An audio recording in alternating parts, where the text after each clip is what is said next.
Grand Rise, everybody. It's your girl Shree Bad. How y'all feeling? How y'all doing? I woke up to the sun shining on me this morning, and I was so surprised when I looked at the time and it said 5:40 a.m. Wow. It's a beautiful day here in Brooklyn. It's quiet. I mean, it's always quiet over by my side, but Brooklyn itself feels quiet. You know, I went out, watered my plants and everything. Some of my babies are starting to grow. My peas are starting to bloom. Yeah, I'm not here for that right now. That stuff makes me happy. Before I go any further, thank you for listening. Like, share, subscribe, support. Whatever you could do. Yay. At the same time, I want to give a shout out to some people. I want to give a shout out to Chucky because he had a live yesterday about it was basically on George Floyd, but you know him, and super shout out to Michael Phillips because he inspired this conversation for me. Shout out to him because they were talking about a lot of topics in relation to the protest and how people feel. They were talking about young people, the military, white people on the front line, and more specifically, Michael Phillips gave a little brief history on New York, which I also want to expand upon. I want to give another shout out to Daughters of the Sea because she had a live a couple of days ago with Suey and Trinity. I don't know her full name. I just knew it as Trinity. We couldn't see the names at the bottom. So Trinity, whatever your full name is, know I'm talking about you. Super shout out to you as well because you gave me a lot of insight. All right. I hope I don't take too long explaining all of this stuff. But yeah. Here we go. This conversation that I'm about to have with everybody, it'll go chronologically through different time frames. It's going to explain a couple of things that some people will know and some people will understand, but a lot of people who might be listening to this might not know at all, you know? I'm on YouTube right now, so that means even if I get 10 people listening, I have the potential to send this out to millions of people. Okay? So I'm going to be brutally honest here. You might not agree. I don't want you to agree. I want you to listen and I want you to think. All right? If you agree, that's great. But if you don't agree, I want you to reason within yourself very carefully as to why you do not agree. Okay? And formulate your own setting so you can move forward, because this video is specifically for the young people. Okay? The young people like Casey, shout out to her, because I remember her talking in Chucky's chat like, we ain't got time for all this shit. Why we looking back all the time? We need to look forward. We need to get in with the money. You know, that's a young person's way of thinking. And when I say young person, I mean like 25 and under. I could say 30 and under. I could do that. I'm in my mid-40s, so I can say 30 and under. I'll do that, 30 and under. Some people might say 35 and under. If you want to include 35 and under, you go right ahead. But I'm gonna hit it to 30 and under, right?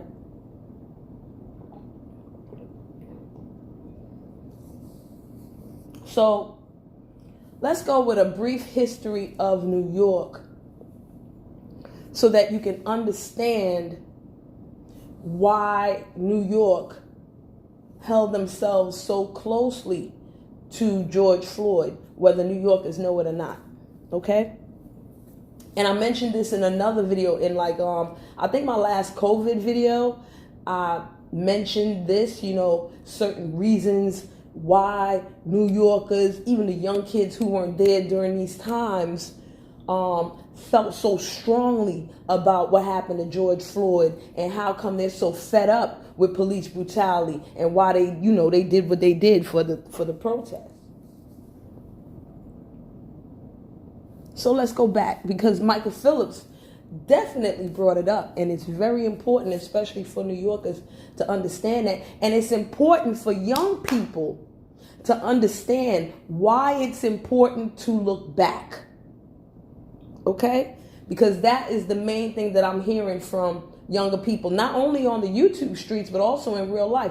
Why I gotta keep looking back? Why I gotta keep looking back? Because you was never taught real history in the first place. You just know what you know. And even I am a victim to that. There's certain things I didn't know what I know, right? And now I know. And we'll get to that too. Yeah, this chronological thing is gonna seem like, damn, y'all remember this show called Quantum Leap? Doctor Who? It might seem like that. So here we go. For 14 years, up until about 1990, the mayor of New York was Ed Koch. Okay? And a lot of things happened under Ed Koch. The Big Apple was called the Rotten Apple, yo. You couldn't come out here without some shit happening to you. You know? I was born in the mid-'70s. And when I was born, there was a riot right before I was born, or right after I was born. You know, I can name so many things that happened during the Koch rule. You know, police might have not cared. They might have been getting paid off. They were dying because homeless people were walking up on people asking for a Kit Kat or a Twix or whatchamacallit. That was a real chocolate bar, y'all. And somebody be like, I ain't got it, and they would get stabbed the fuck up. All kind of crazy shit going on. The implants, you know, I'm calling my people implants, okay? I'm calling my West Indian people implants. Because imagine you got Black Americans to deal with, and I'm talking about Brooklyn, you know. It's a gang of white people in Brooklyn in the 60s, in the 70s, in the early 70s. Then the Black Americans start coming in, right, to Brooklyn. I'm talking about Brooklyn. And then something happens to a little known area called Flatbush and East Flatbush. A bunch of West Indians come in. Now, for the most part, West Indians are well respected, you know, on the levels of Black people, you know. Even other Black people, when they find out you West Indian back then, they be like, oh, you West Indian, you all right. You not no Black American, you not no Yankee. Okay? As a child growing up, I cussed out many an African because they would treat me a certain way. And then once they realized that my parents were from the West Indies and I was raised mostly in the West Indies and I was really only here for school, them cats would straighten up. Oh, you okay, you good. I had white people tell, oh, you good. Da, da, da. You learned from the British system, so you're all right. Fuck out of here. I never liked that shit. Because my thing was, you here in motherfucking America. Why you ain't help these motherfucking Black Americans here if you so, you know, worried about them? If they so bad and all this, why you don't go fucking help them and make them right? What the fuck? If you complaining, fix it. Don't come at me with this bullshit. I'm not for it. Because we all Black here. And I'm not talking about the white people who said that to me because they went on that British shit. And I was like, well, maybe you should have stayed under British rule and don't be no rude ass Americans and you might be okay. But, you know, I was an asshole when I was a young kid. Real asshole. A real asshole. Right? So, you know, shit was crazy. I told y'all already in videos, I was raised on, you know, gun busting on people's face. All right? I done seen it. I done ran from bullets. I done been through stampedes and real gang fights, excuse me. Autobots versus Decepticons, Decepticons versus everybody. Gangs versus drug dealers. And the cops was joining with the gangs to get the drug dealers for their money and their drugs. We'll talk about that in a second. Okay? That was towards the end. Then, 1990, the new mayor of New York was David Dinkins. Okay? And right before David Dinkins became the mayor, something happened at Central Park. And 5 young men were arrested falsely. Before those men got arrested, the police were going to various predominantly black areas in Brooklyn, Bronx, Manhattan, and Queens, just rounding up kids from 12 to 17 to see who will voluntarily come in so they can blame them for this woman's rape. I got peoples you can ask. I got peoples who have already spoken on it in video. That shit was real. During the Koch era, I think Yusuf Hawkins happened. And if y'all don't know who Yusuf Hawkins is, go look it up. Racism was real here. Really real. Police brutality, really real here. You would think up in the north you don't see shit like that, but we saw it different. Young girls getting raped by police, all kinds of shit. Corrupt cops everywhere. But for some reason, once David Dinkins became the mayor, everything started to calm down.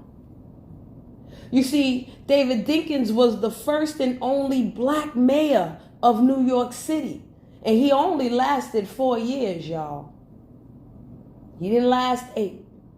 He ain't last 12. Just 4. Just his one term, okay? They got rid of him quick. But what happened during the time of David Dinkins was that crime started going down. Okay? Really did.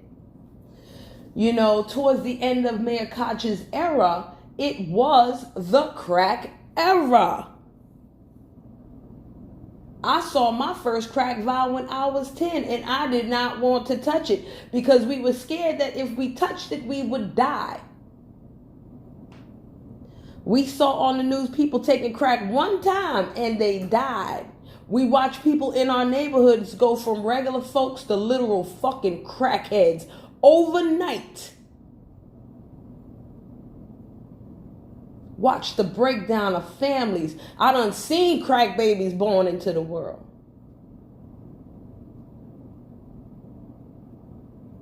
All right. In David Dinkins' era, crack babies were being born into the world. But they had to put that hold, that stranglehold on crack. They had to calm that crack down. So I guess they decided to do that during David Dinkins' era because David Dinkins was black. So let's hold on that crack. Let's get on the crack. Let's say no to drugs. Around the time of David Dinkins, I graduated from high school.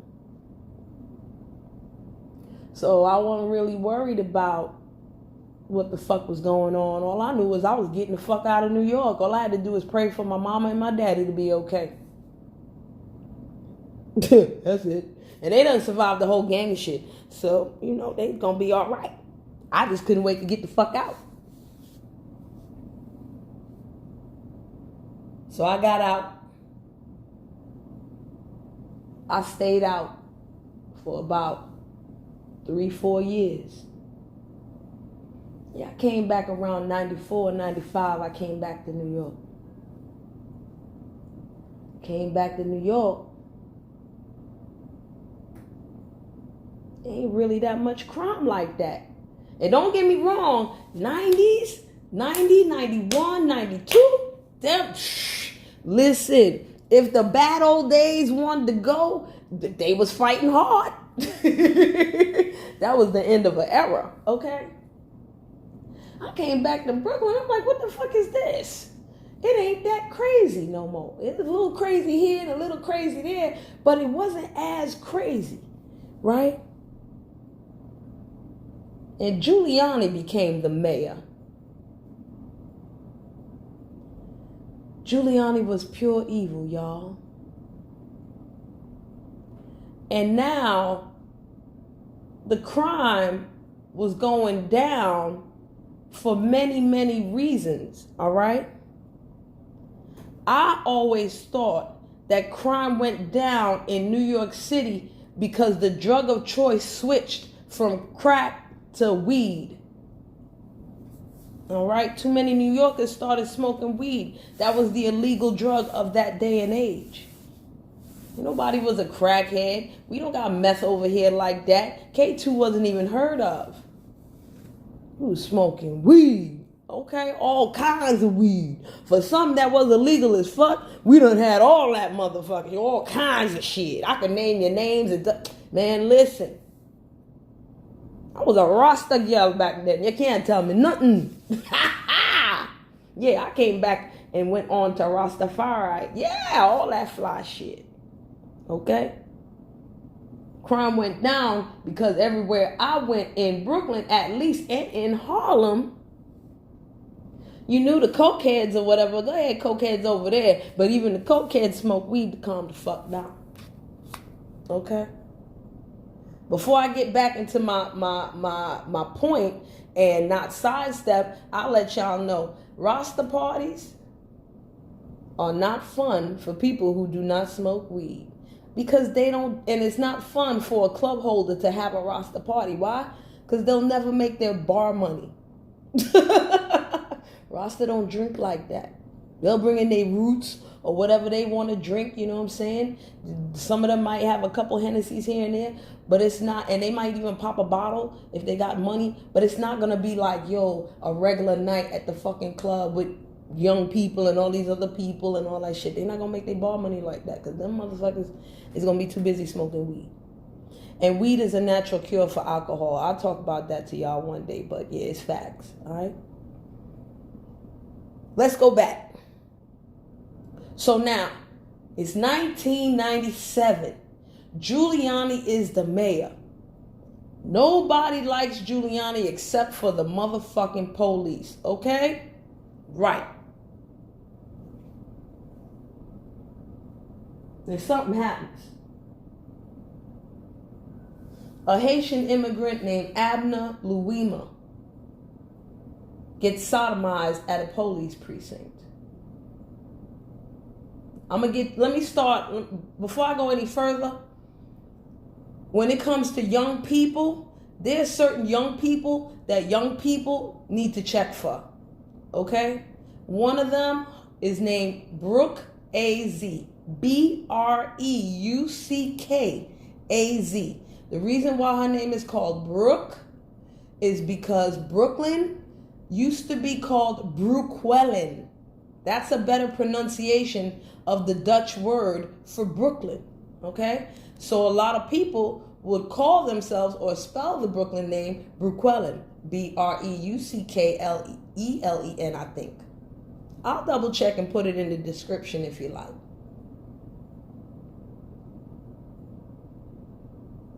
So there were many men. There was about 2 men that actually did the act, okay? He was actually breaking up a fight at the club. They arrested him. They took him in the back room and they raped him with a plunger. They shoved it up his ass. Basic story. Brooke AZ talks about it in her video, and we'll get more to her when I talk about the younger people.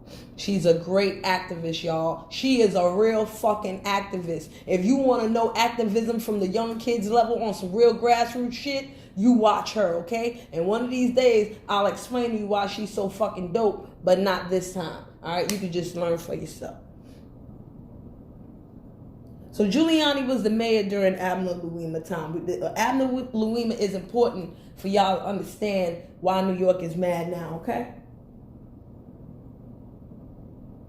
So, you know, he didn't get no hospital, no real hospital treatment, no nothing. Sure, he made it to the hospital. He sued the fuck out of him, you know.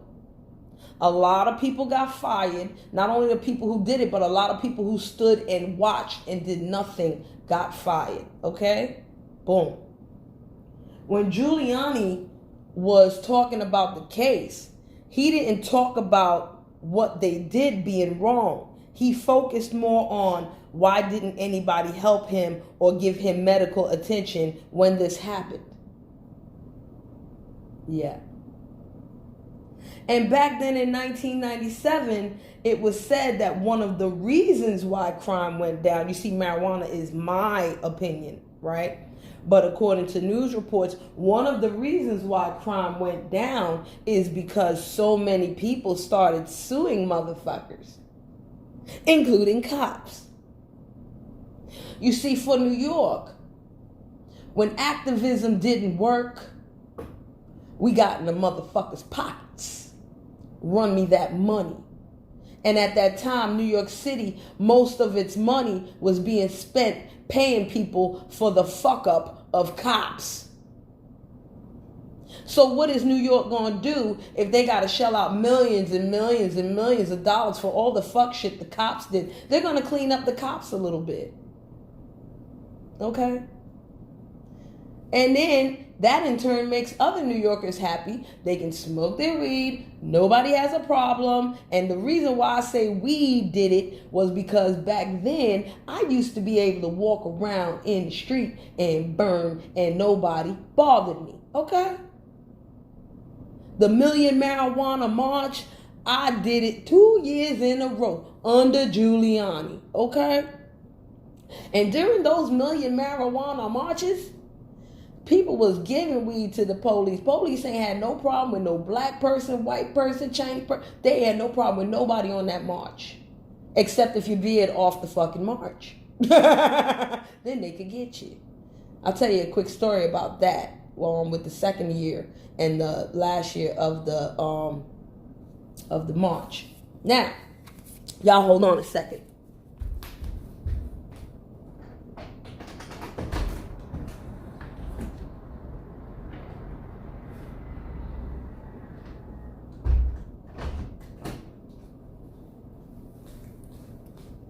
Okay, I'm back.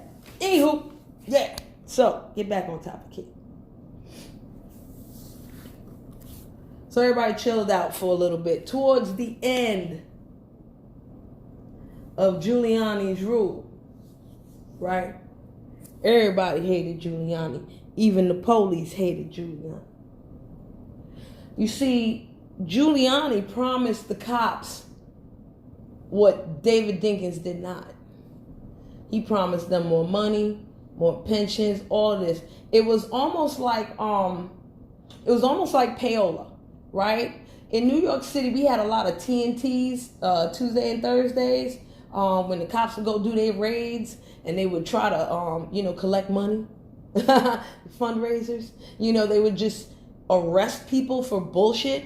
And even if it was real shit, they would arrest them, hoping that these people will have to pay bail or they have to pay a fine or some shit like that, or even spend time in jail. And that would mean money for them. If they fill their quotas, if the police in New York City filled their quotas back then, they would get extra benefits and kickbacks. Okay? I think that happened during the Dinkins era, which is why things were toning down and the police were more involved. But by 1997, when people started suing each other and police for money, Giuliani was like, yo, I can't give y'all what y'all want no more because I have to give the money to these people. The courts are ruling in their fucking favor. So the cops was like, fuck Giuliani. Okay? Fuck him.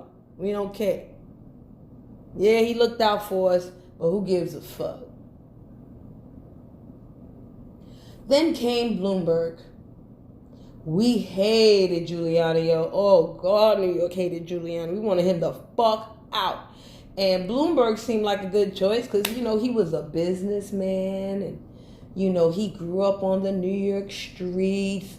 He came from immigrant parents and he started off poor. And he rose up and then. Yay. Fucking boo.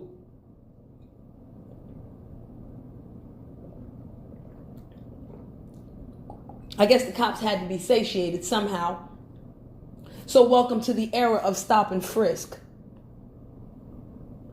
And right before Giuliani left, it stopped being cool to smoke weed in the street. Right?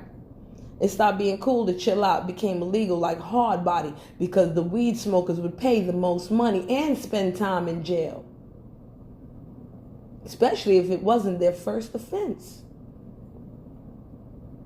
especially if they caused trouble in the past. So let's hit them, let's hit them, let's hit them. So people stayed indoors, they did their thing. What's next now? Stop and frisk. Stop and frisk, we all know, was a new level of police brutality, the payola system at its finest. But ain't nobody mentioned the payola part. Nobody mentioned that. With them racist, corrupt cops, they was rocking, yo. They was making mad dough.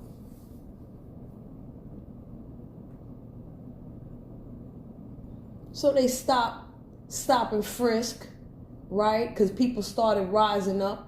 And imagine if people started suing over stop and frisk. You see, the money was much better in 1997 than it is now. So maybe $10 in 1997 is $25 now. You suing for what? Millions? Oh, okay. No. We're going to take a break. Here comes de Blasio. And once again, now, mind you, as I'm going through all these mayors, there's a lot of names I'm not saying. Tawana Brawley, whether she really got attacked or not. You know, Abner Louima, Sean Bell. There's names I'm not even remembering right now. There's people that I knew, local people that didn't even make the news that this shit happened to that I'm not even naming right now. Countless, hundreds, thousands of people throughout these 4 mayors. Koch, Dinkins, Giuliani, the 5 mayors, Bloomberg, de Blasio, who have died at the hands of police brutality, corrupt cop system. Oh yeah, there's black on black crime. We know that. Come on now, stop playing with me. But you don't know how much the police had an involvement in that. The police was like, okay, we'll let these motherfuckers fight, no problem. Let them kill each other. But we'll get these motherfuckers over here because they make more money. Come on, you got to think. You got to think. And then we can get their money in X, Y, and Z. Think, man. Sometimes them movies are real. Y'all ever see Serpico? Watch that shit. That shit was real. That's based on a true life story. Anywho, let's go back. So now, here we go. De Blasio, Eric Garner. Now, let me hit y'all in the head 2 times as to why I focused on Abner Louima and why I focused on Eric Garner right now. Okay? About a week ago, an article came out in the news in New York. And it was about Mayor de Blasio excusing and allowing one of the men who watched Abner Louima get sodomized in a police precinct a job as a carpenter at NYCHA, making $140,000 a year. People who don't live in New York, you probably don't know what the hell NYCHA is.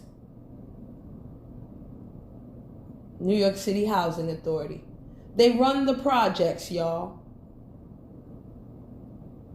And if I tell you that the projects are 80% black, you can believe that. The number might be higher, it might be lower. I don't know. But I guarantee you they're not going to post this cat in one of them projects where it's only white people. Okay?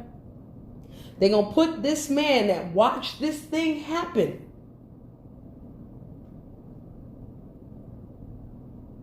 and let him come into a black person's house to be all up in their mix, to fix this and to fix that in their house.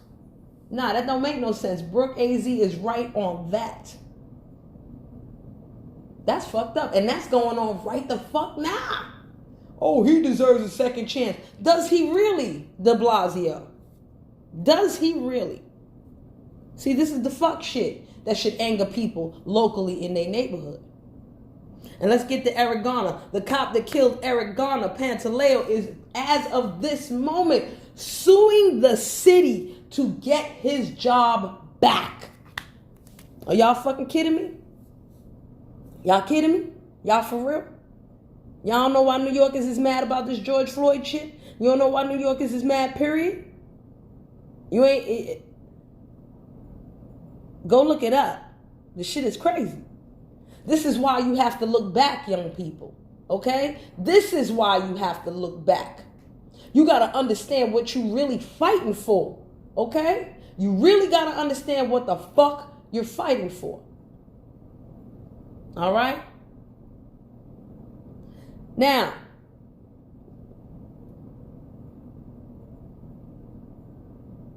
Brooke AZ follows a gentleman named Tariq Nasheed. All right? And we're getting towards the young people right now. A lot of older people don't think that Tariq Nasheed is the winner. You understand me? A lot of older people, and I'm talking 35 to maybe 45 or 50, we not feeling the Umar Johnsons, we not feeling the Brother Polites, we not feeling Tariq Nasheeds. A lot of people don't feel Young Pharaoh and, you know, Hootie Who. They like, the fuck is dumb? You know? The fuck is dumb? They not buying it. But a lot of young people might really take to them for whatever reason. Charisma, or they speaking certain facts, X, Y, and Z. And that's okay. That's one of the divides that the younger generations and the older generations have with one another. They can't come to a meeting ground on who is spitting enough facts for everybody to converge and huddle up together and go ahead. That's one. Because one generation is like, ain't no leaders out here. And another generation is like, well, I think this is a leader right here. And that same generation look at them and be like, not him. He ain't shit. You know? There's a lot of other divides between the older and the younger generations. And I'm talking about black people. Okay? So let's get to Dots' live with the homegirl Trinity. She brought up a lot of points, a lot of great points about how the younger generation feels about these protests. You know how they not their ancestors, they gonna do shit different, they gonna hit that front line, they gonna do this, that, and the third, XYZ. And I felt a lot about what she said. And I'm gonna expand on it a little bit. Go watch Daughters of the Sea live, okay? I think it was supposed to be about Chucky, but it ended up to be, you know, all about this. And it could have been about that too, but yeah, go check her latest live. I don't know if she did another one, but she did. Go check that jump. Trinity is on point. So yeah, so Poppy. One thing she brought up was the role of the white people of the front line. And she was not mad at the role of white people on the front line. All right. She wasn't mad that, you know, a lot of protests in other states or other cities had more white people than black people, X, Y, and Z. And I'm not mad either. Now, this view right here is going to be a little controversial to some. But I want y'all to hear me out. Because this is not a disrespect type of thing. This is an understanding type of thing. It is what it is.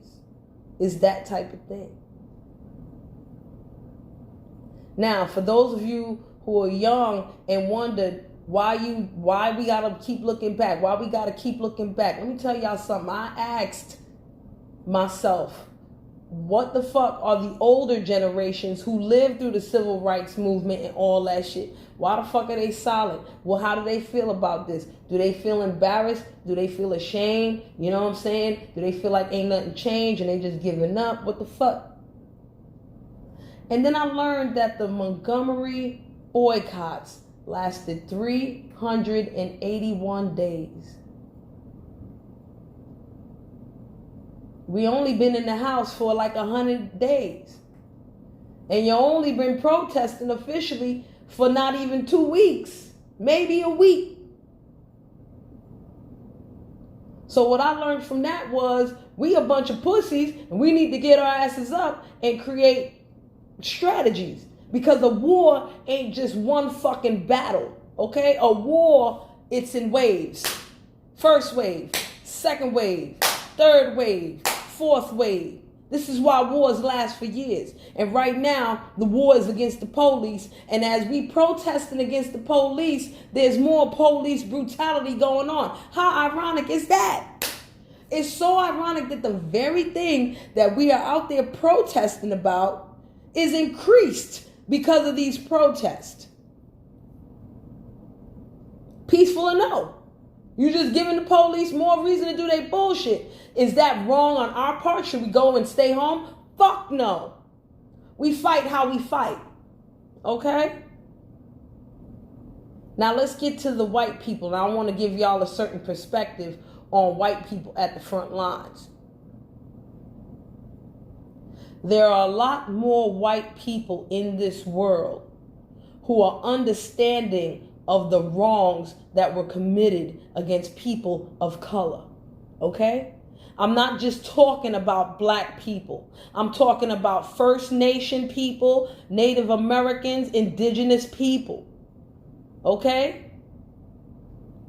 Because every single fuck shit that I hear about black people, I hear something about First Nation people 10 times worse.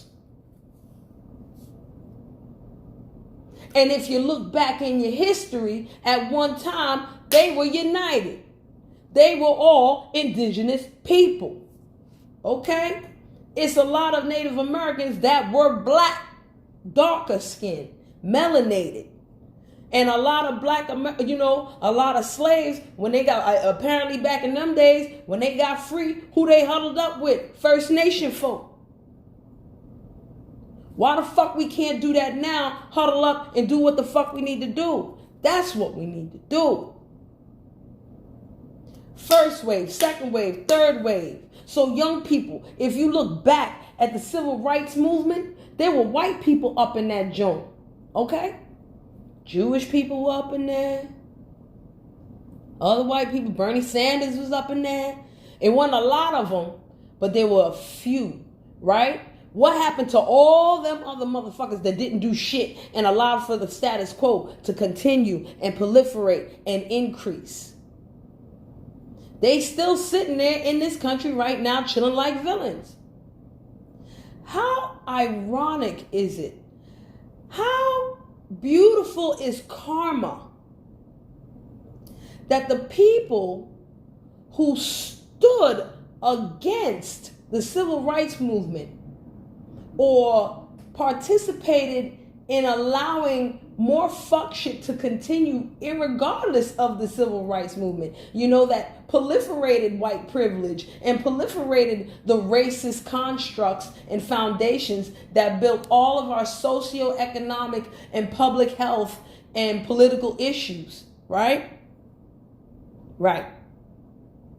How ironic is it that the people on the front lines, the same white people on the front lines, the same young white children that tell their parents how wrong they are about the ways they feel about black people as humans, those same white children, those same white people who are now seeing black people as human beings and how wrong it is and how they ain't that some karmic shit? They're the descendants of these racist motherfuckers. That's what God was waiting on. God was like, I got y'all. Y'all ain't even got to work right now. I'm going to have these people work. Because that's the karma right there. Who's on the front line? If you look at the white people on the front line, ask yourself, who are their parents? Who are their grandparents? Who are their great-grandparents? And I'm sure at least 9 out of 10 of them had some racist-ass family. Right? Racist. Racist as fuck. So how ironic is it of the universe? How much of a funny cosmic joke is it when them motherfuckers look down and around like, yo, who's fighting them silly ass protests with those animals? And they looking on TV and looking at their kids and their grandkids and their great grandkids right there on that front line.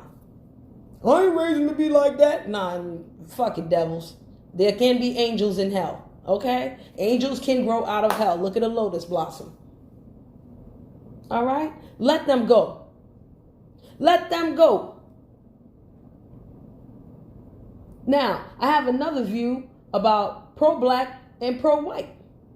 I asked in the chat, what's pro-black mean? What does pro-white mean? And somebody said pro-black equals pro-white. I don't think I can agree with that.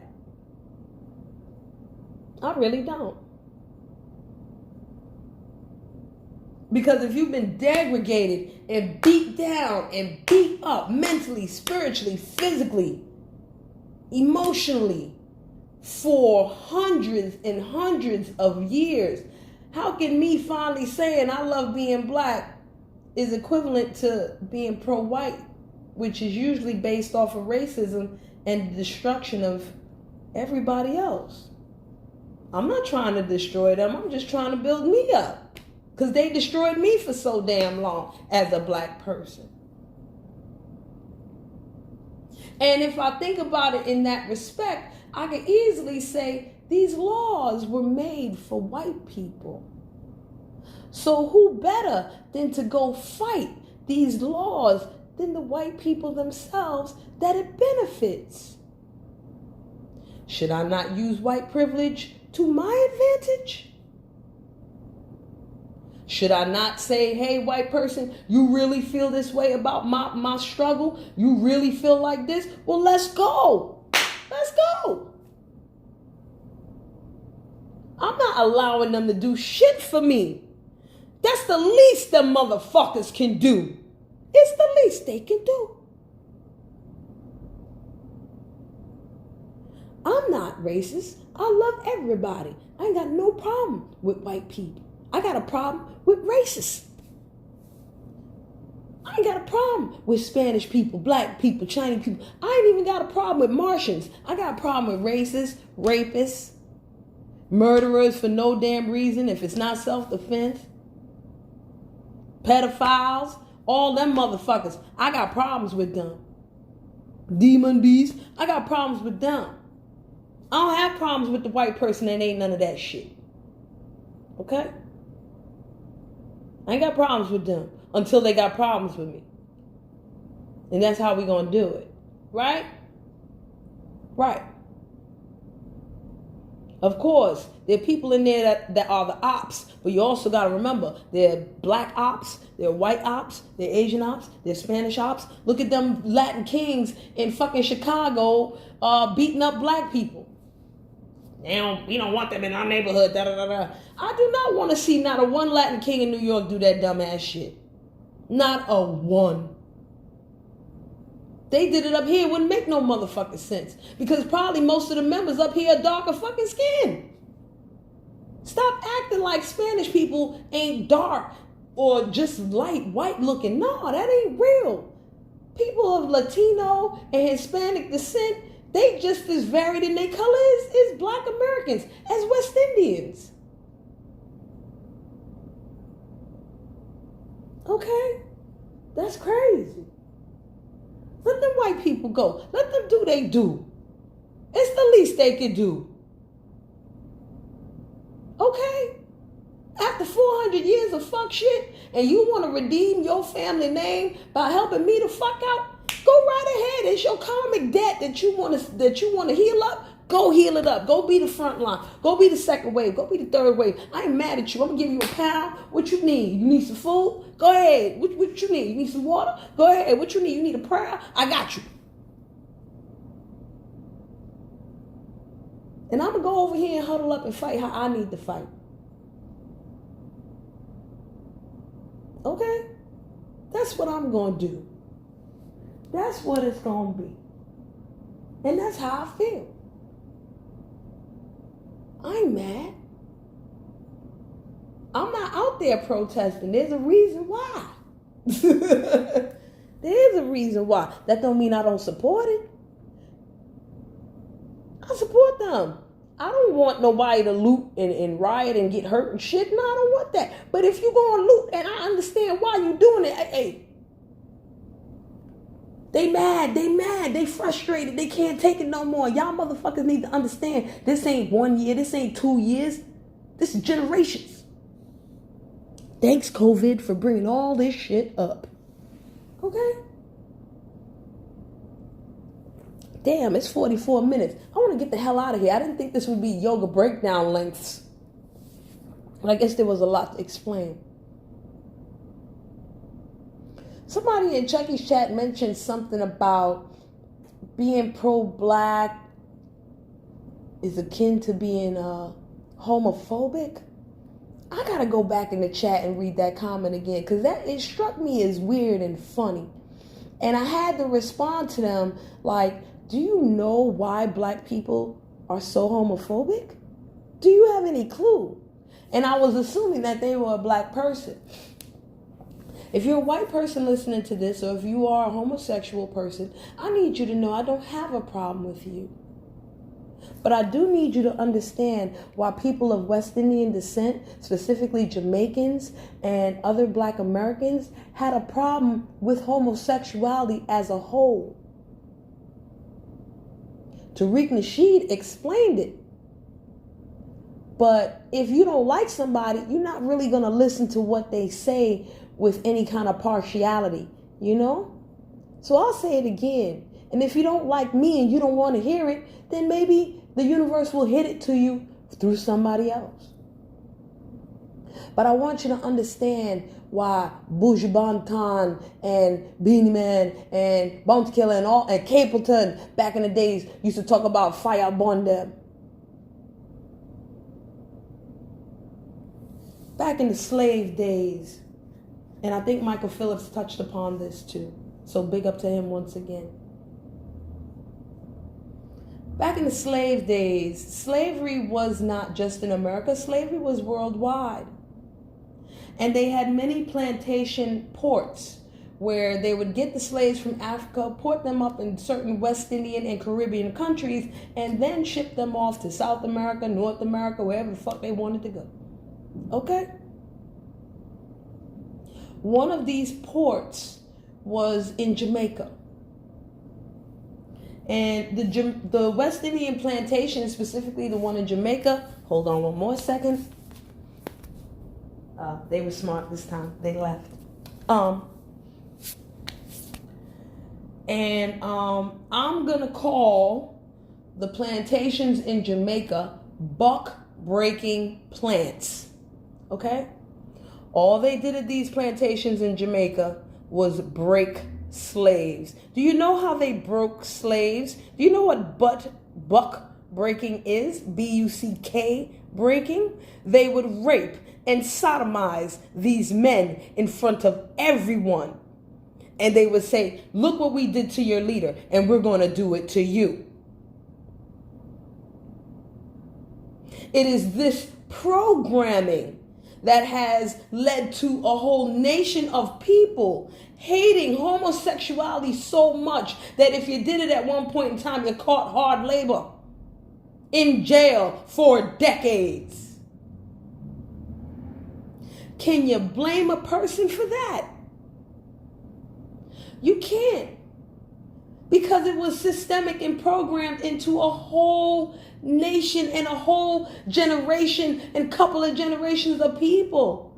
So what you think they're going to pass down to their kids? Don't let nobody get you in your boom boom. Don't let nobody booger you. Because you're not a slave no more. You have to understand it. One of my favorite terms or curses to use is motherfucker.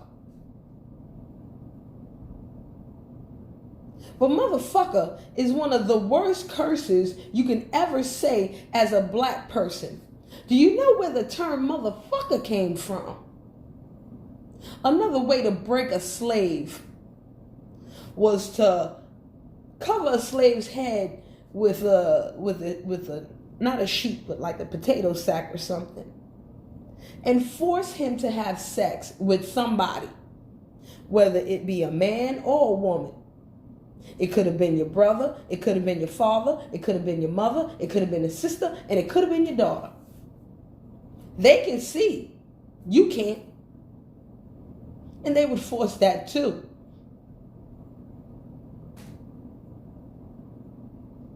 So I say motherfucker a lot, but when I say it, my heart hurts now. Because I have to look back and know that. And I'm going to carry that. And I'm a carrier of that. And I'm labeling that fuck shit. No more. This is how I fight now. This is how I fight. I have to know the real history in order to proceed forward properly. Same thing with COVID. It's just this rabbit hole goes so fucking deep on so many levels that it took me 50 minutes to fucking explain my thoughts to you.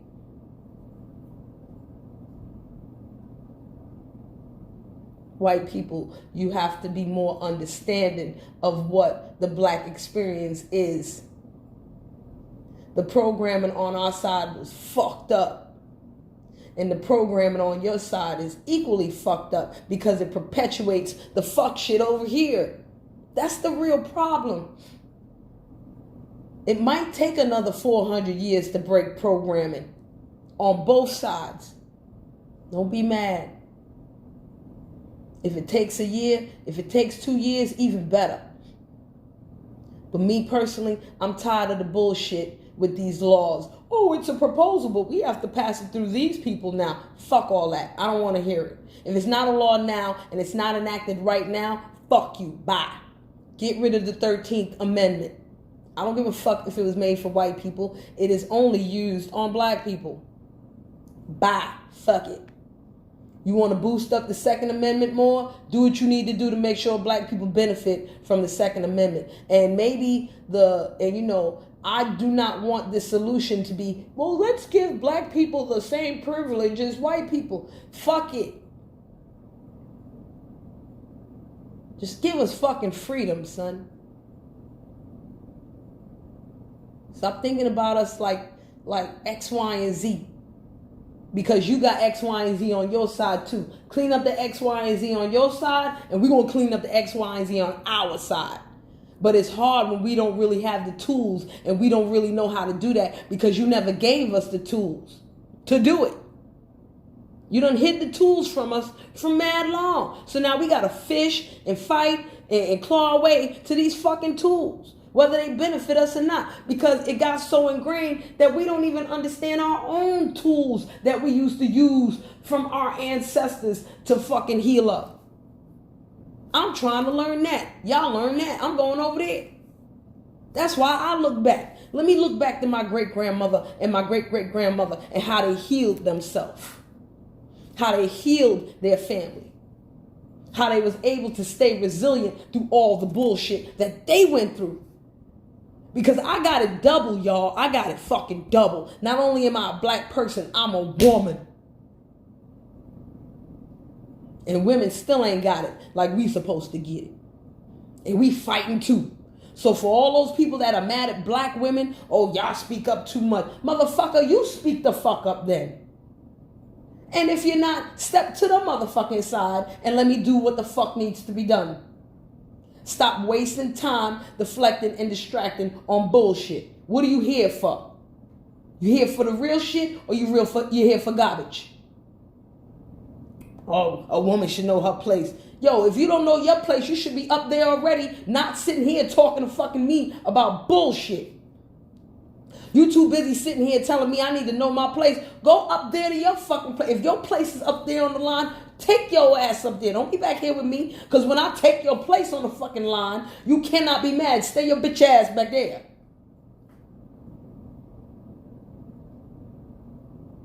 Okay? And I don't give a fuck what race y'all. Hard enough to be a human up in this motherfucker with some melanated skin.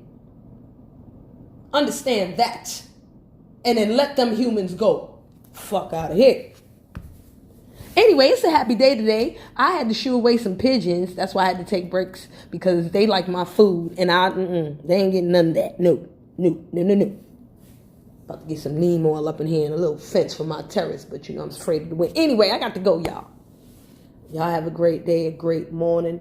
I'm glad I got this out. Big up to all the people that I mentioned. I hope whatever I said makes sense. And if it doesn't, hey, who the hell cares? I just had to get it out, y'all. Peace.